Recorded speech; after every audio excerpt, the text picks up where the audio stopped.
הגיע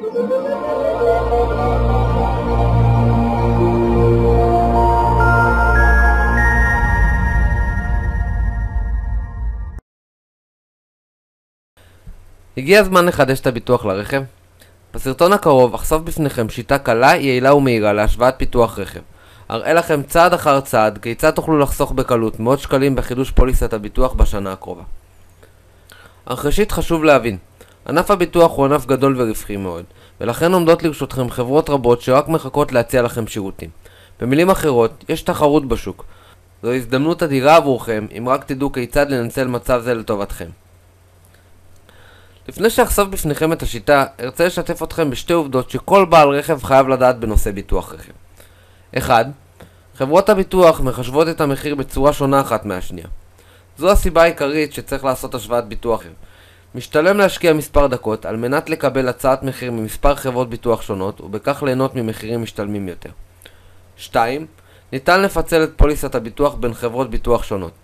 הכוונה היא שיש באפשרותכם לרכוש פוליסת ביטוח חובה אצל חברה X ואת שאר פוליסות הביטוח אצל חברה Y.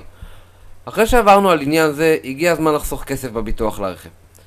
בשביל לחסוך מאות שקלים, אני ממליץ לכם לבצע 3 פעולות פשוטות. 1.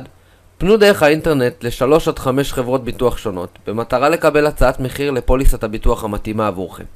השימוש באינטרנט יעניק לכם את האפשרות לבצע השוואת מחירים בצורה הקלה, המהירה והנוחה ביותר שיש. 2.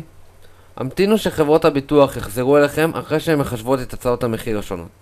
אינכם צריכים כמו בעבר להשקיע זמן יקר וכסף בשיחות טלפון מיותרות ותהליך ארוך מול המשיבון הסלולרי. 3. רשמו באופן מסודר את הצעות הביטוח השונות ובדקו מהי ההצעה המשתלמת ביותר.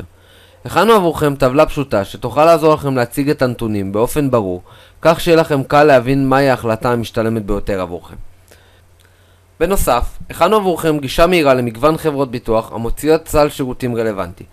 רוצים לחסוך מאות שקלים בחידוש פוליסת הביטוח בשנה הקרובה?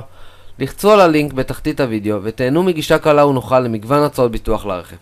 תודה על הזמן שלכם ומקווים שהצלחנו לתת לכם ערך.